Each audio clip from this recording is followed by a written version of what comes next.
তো বহুত ভাই ভনীয়ে মোক সুধি থাকে যে এডিআৰই 2.0 বা এনেকুৱা অসমৰ গভৰ্ণমেণ্ট এক্সামবিলাক ক্লিয়াৰ কৰিবৰ কাৰণে কেনেকুৱা ধৰণৰ তাৰমানে কিতাপ পঢ়িব লাগে বা কোনবিলাক কিতাপ পঢ়িলে তাৰমানে বেছিকৈ কমন পৰে এইবিলাক কুৱেশ্যন সুধি থাকে। তো আমি আজি মেইনলি সেইখিনি কথাই ডিছকাছ কৰিম। তাৰ আগতে প্লিজ সকলে চেনেলটো ছাবস্ক্ৰাইব কৰি দিম। আৰু যদি এইবিলাক কিতাপ নপঢ়ি আপোনালোকক যদি ৰেডিমেড নোটছ লাগে, তাৰমানে এইবিলাক কিতাপৰ পৰা উলিওৱা like APSC Assam direct recruitment, DME, SSC, TET, Indian army এনেকুৱা এক্সামছৰ কাৰণে, দেন ডেছক্ৰিপশ্যন বক্সত এটা লিংক আছে, তাত ক্লিক কৰি আপোনালোকে সেই সকলোবিলাক নোটছ লৈ ল'ব পাৰিব। আৰু সকলোৱে প্লিজ চেনেলটো ছাবস্ক্ৰাইব কৰি দিব। বলক এতিয়া আমি ভিডিঅ'টো আৰম্ভ কৰোঁ। ফাৰ্ষ্ট আপোনালোকক এখন মই কিতাপৰ কথা তাৰমানে ৰেকমেণ্ড কৰিম। এইখন হৈছে তথ্য সংকলন। এই তথ্য সংকলনখন কোনে লিখিছে? শেখৰ ভট্টাচাৰ্য। মোক প্ৰমোশ্যন কৰা নাই কোনেও, তথাপিও মই সঁচাটো সঁচাই ক'ম। ইয়াত মুঠ পেজ আছে আপোনাৰ 208টা। আৰু এই গোটেই কিতাপখনৰ পৰা আপুনি কমচে কম 5-6টা কুৱেশ্যনটো কমন পৰিব। তথ্য সংকলন এইখন কিহৰ ওপৰত আছে? অসম বুৰঞ্জী। এইখন মেইনলি সম্প্ৰতিৰ সংস্কৰণ নহয়, এইখন মেইনলি অসম বুৰঞ্জীৰ ওপৰত। তো এই তথ্য সংকলন বহুতকেইখন আছে। যদি আপোনালোকে ভালকৈ পঢ়িব বুলি ভাবে গোটেইকেইটা টপিকছৰ তথ্য সংকলনকেইখন লৈ আহিব পাৰে। তো ছেকেণ্ড থাকিল জানানে। এইখন যিয়ে লিখিছে, এইখন জানানে নপঢ়িব আপোনালোকে। জানানে বেলেগ এখন আছে, এইখন লিখিছে বিকাশ গোস্বামী, অক্ষয় চৌধুৰী, বিজয় দাস, জিন্তু ঠাকুৰীয়া। এই জানানেখন যি আছে, মই যোনখন হাতত লৈ আছোঁ এইখন নহয়, বেলেগ এখন জানানে পায়, সেইখন ভাল। এইখনত বহুত ভুল আছে, মই নিজে এনালাইজ কৰি গম পাইছোঁ বহুত ভুল আছে। এইখন নহয়, সেইখন জানানে পঢ়িব। মই কাকো ডিফেম কৰা নাই বা সঁচাটো সঁচা, এইখনত বহুত ভুল আছে, বহুত বেছি। এইখন বাদ দিওঁ। বাকী এনেকুৱা সৰু সুৰা কিতাপ পায়, ধৰক জেনেৰেল নলেজৰ। এইখন বাৰু 2023-ৰ, আপোনালোকে 2024-ৰখন যদি পায় লৈ আহিব। মই নামটো দেখাই দিছোঁ, এইখনৰ পৰা কমন পৰে তাৰমানে। আৰু ভালকৈ ধুনীয়াকৈ, যদি আপোনালোকৰ ইংলিছ বুজি পোৱাত প্ৰব্লেম নাই আকৌ এইখন কিতাপ ল'ব পাৰে। বা আপোনালোকক যদি ৰেডিমেড নোটছ লাগে, মই ডাইৰেক্ট দিবই পাৰোঁ আপোনালোকক। মোক জাষ্ট ডেছক্ৰিপশ্যনত লিংকটো ক্লিক কৰি লৈ ল'লে হ'ল। দেন থাকিলে আপোনালোকৰ জিঅ'গ্ৰাফী। তো জিঅ'গ্ৰাফীৰ কাৰণে বেছি অৱশ্যে জিঅ'গ্ৰাফীত কুৱেশ্যন নাহে। আপোনালোকে এটা কাম কৰিব পাৰে, ক্লাছ 5-ৰ পৰা ক্লাছ 10লৈ যিখিনি সমাজ বিজ্ঞান আছে সেইকেইখন আনি চাই ল'ব পাৰে। তাত জিঅ'গ্ৰাফীখিনি মেইনলি আছেই তাৰমানে, যিখিনি এডিআৰই বা এনেকুৱা অসমৰ গভৰ্ণমেণ্ট এক্সামৰ কাৰণে লাগে।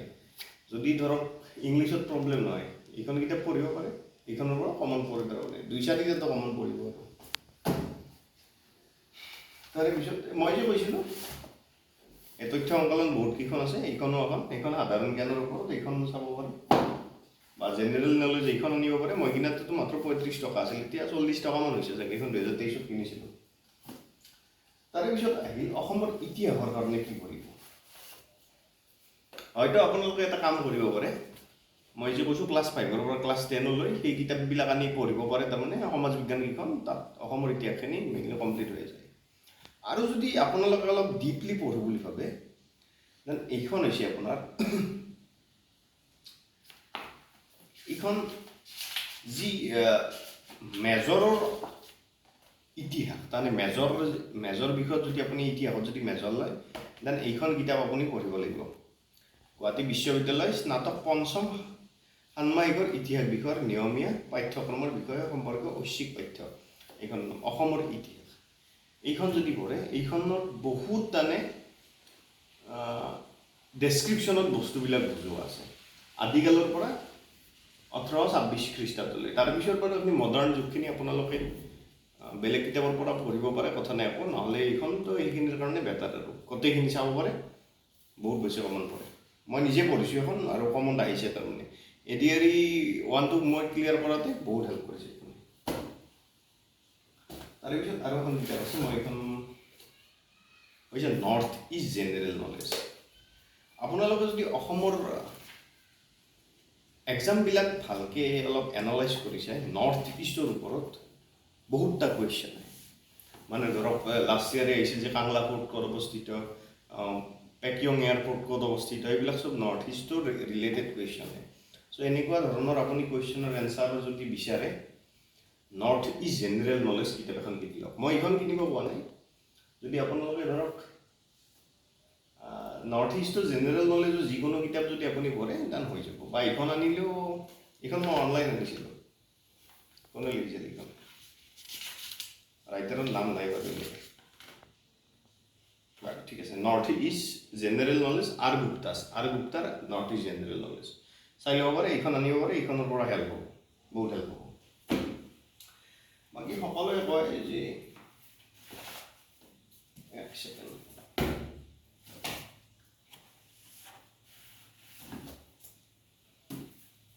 অসম এয়াৰবুক লাষ্ট তাৰমানে যোৱা বছৰৰ, আপুনি যদি যোৱা বছৰ মানে 2022 হৈছিল বাৰু, 2022 যদি আপুনি অসম এয়াৰবুকৰ পৰা কি কি কুৱেশ্যন আহিছিল এডিআৰিত যদি চাই, 3-4টা মানে কুৱেশ্যন পাব আপুনি। আৰু অসম এয়াৰবুকত মেইন মুঠ পেজ আছে 1108টা। এইটো কোনোবাই বেয়াও পাব পাৰে, কিন্তু সঁচাটো সঁচাই। এইখনৰ পৰা যদি আপুনি APSC বা তেনেকুৱা কিবা ডাঙৰ লেভেলৰ এক্সামৰ কাৰণে প্ৰিপাৰেশ্যন কৰি আছে, এইখন পঢ়ক। আদাৰৱাইজ অনলি যদি এডিআৰিৰ কাৰণে আপুনি পঢ়ি আছে, এইখন আপুনি স্কিপ কৰি দিব পাৰে। এইখন নপঢ়িলেও হৈ যাব। মই পঢ়া নাই এইখন একদিনো জাষ্ট। কিন্তু মোৰ এটা কথা ঠিক, যি APSC দিওঁতে এইখনে বহুত হেল্প কৰিছে, কিন্তু এডিআৰিৰ সময়ত হেল্প নাপায় এখনৰ পৰা। এনেই জাষ্ট বহুত ডাঙৰ পকা বন্ধা কিতাপ এখন পঢ়া যাব, বাট হেল্প সিমান নাই আৰু।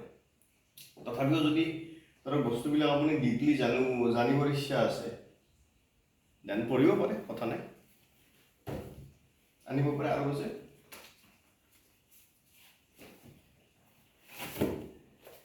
এইখন হৈছে নিয়োগ দৰ্পণ বা নিয়োগ প্ৰস্তুতি বোলাও এখন পায়। এইকেইখন কিতাপত বহুত প্ৰশ্নৰ উত্তৰ ভুল আছে, কিন্তু যিকেইটা কুৱেশ্যন আপুনি তাৰমানে এইখন যদি কিতাপ পঢ়ে, আপুনি ধৰক কুৱেশ্যনৰ পেটাৰ্ণটো গম পাই যায়, যি কেনেকুৱা ধৰণৰ কুৱেশ্যন এনচাৰ আহে তাৰমানে। কিন্তু বহুত কিছুমান ভুল আছে, আপুনি ক্ৰছ চেক কৰিব। যদি ইয়াত কিবা এটা কুৱেশ্যন যদি চাই, তাৰ এনচাৰটো আপোনালোকে ক্ৰছ চেক কৰাটো বেটাৰ, কাৰণ কিছুমান বহুত ভুল থাকে তাৰমানে এইখন কিতাপত। কিয় বা ভুল থাকে মই নাজানো, কিন্তু থাকে আৰু।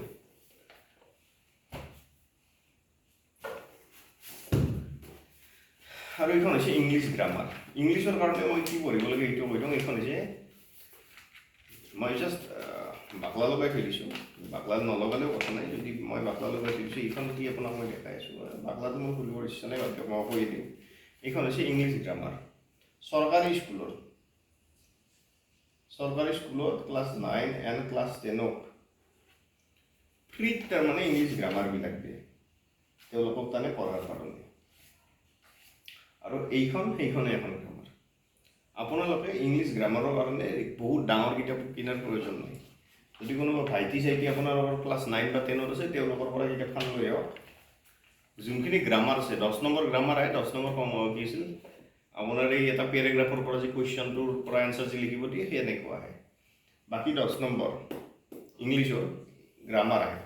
আৰু এই গ্ৰামাৰখিনি আপুনি এইখন যদি পঢ়ে এনাফ, আৰু বেলেগ পঢ়াৰ দৰকাৰ নাই। আৰু বহুত কিবা কাৰণে কিতাপ আছে, এই জেনেৰেল নলেজ, এই সৰু সুৰা কিতাপবিলাক পঢ়ি থকাটো ভাল। আৰু কুৱেশ্যন কমন পৰে বহুত ইয়াৰ পৰা।